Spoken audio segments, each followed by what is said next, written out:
Rise and shine, my mothers and my brothers. How are you? Good morning. It's a great day today. A little cloudy, but I think I'm going to have a sunny day today. That's good. Get some sunshine today. Get some sunshine. You only need 15 minutes of sunshine, even if it's just with your face and your arms, whatever. If you're like me, you just strip down to a pair of shorts and go out on your back deck or out in the middle of a field and soak it in. Get your vitamin D. Super important. I was reading Bryant Halstead's book right here called SWAT. He's a former SWAT team commander. He's a Marine. He's one of the graybeards. Remember the guy with the bigger beard? He wrote a couple books, probably more than that, I would imagine, but this is the one that I have right now that I'm going through.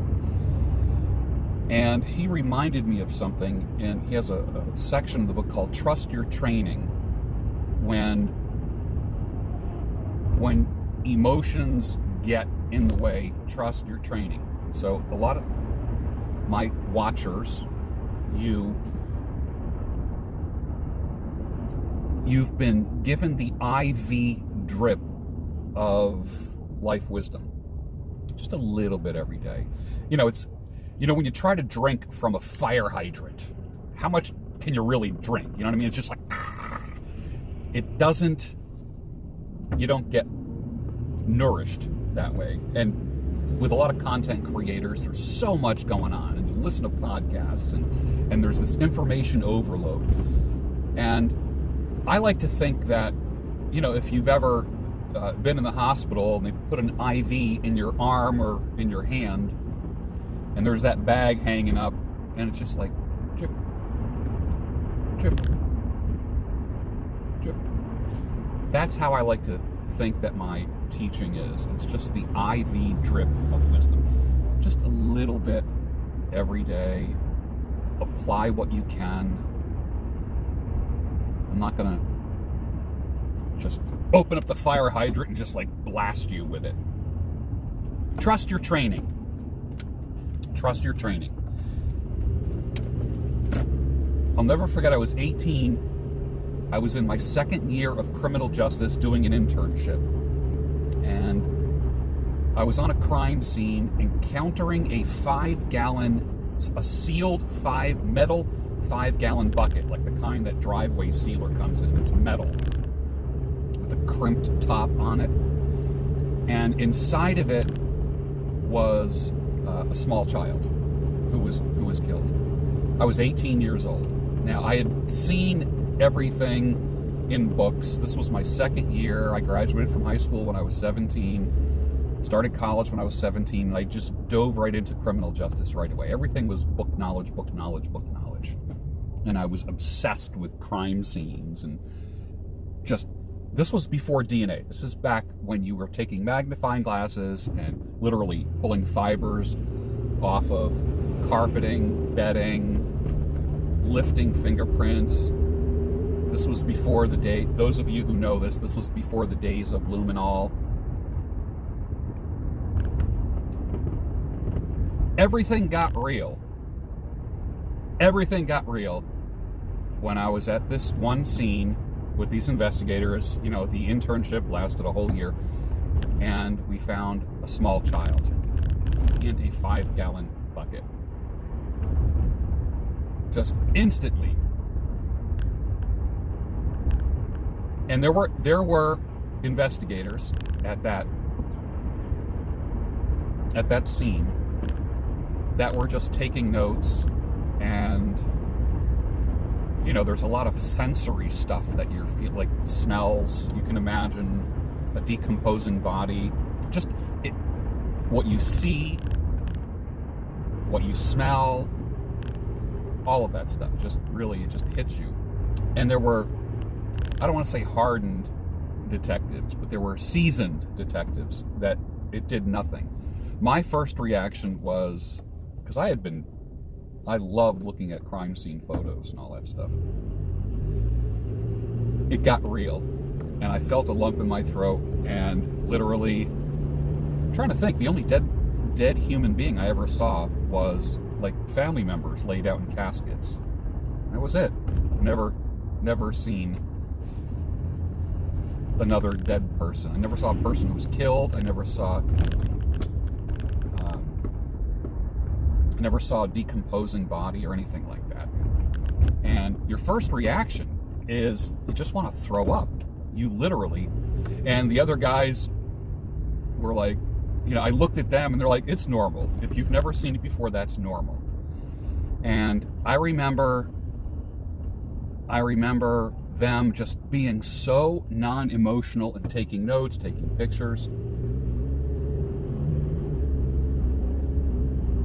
And I thought, my God, how seasoned do you have to be to see this kind of stuff and just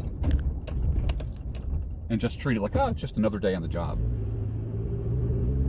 And eventually, I became like that. And then after that training, I did all kinds of internships and practicums. I was so heavily into experience. I wanted the experience. So I started going more into the psychological stuff with my graduate work. And one of my first jobs, I was doing psychological assessments, second shift. I eventually became the second shift supervisor in a psychiatric hospital, and all I did was psychological assessments. People coming in on stretchers, 4-point restraints. And I'll never forget, there was one guy that came in covered with his victim's blood. He killed somebody 2 hours earlier. He was handcuffed and shackled on his ankles and had 2 police officers, one on each side, while I did the assessment. And again, I had to kind of go back to my training to keep my emotions out of it. And in Bryant Halstead's book, it just triggered me this morning when he said, trust your training, trust your training, trust your training. And you want to react emotionally to things. And there's people who just can't help themselves. Everything is an emotional reaction. There's people that just become like psycho ex-girlfriends. And they live that way, just from crisis to crisis to crisis. And knee-jerk reacting.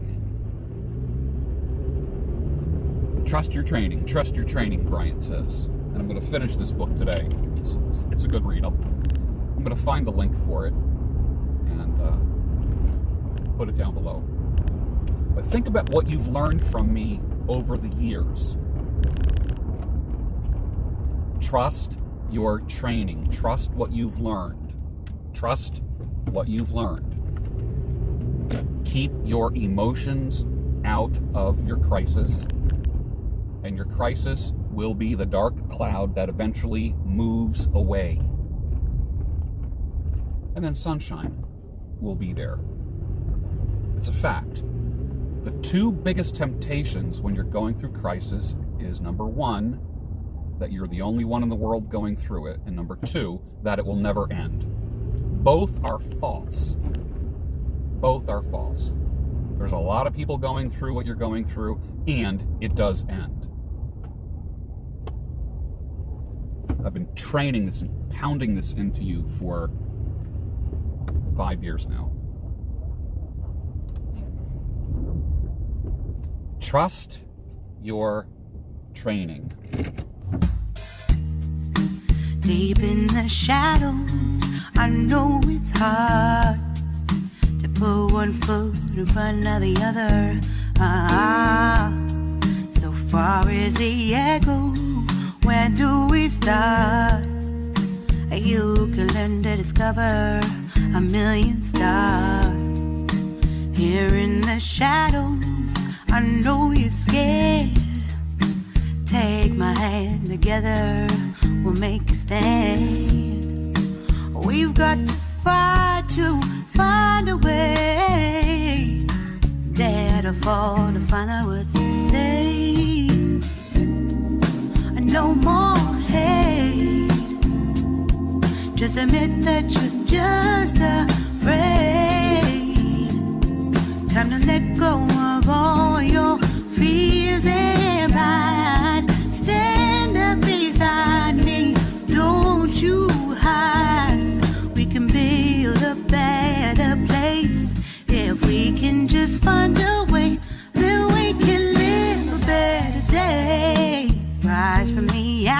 from the anger, from the war.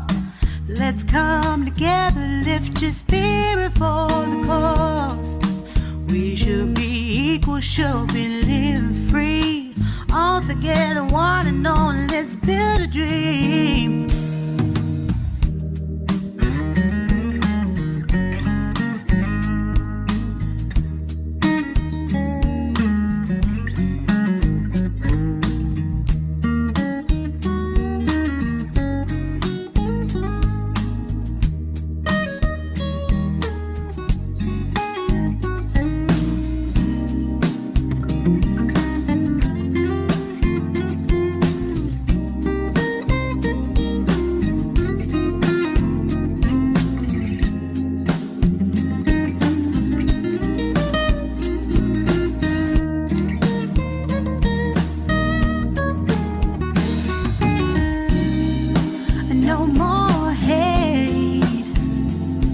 Just admit that you're just afraid.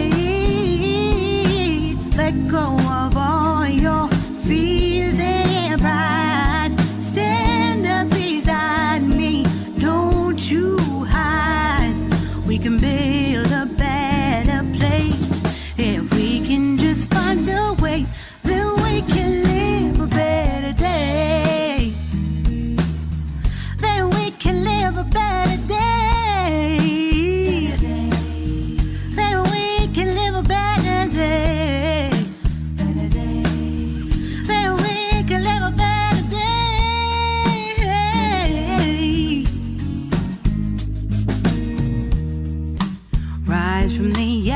From the anger, from the war. Let's come together, lift your spirit for the cause. We should be equal, should be living free. All together, one and all. All together, one and all. All together, one and all. Let's live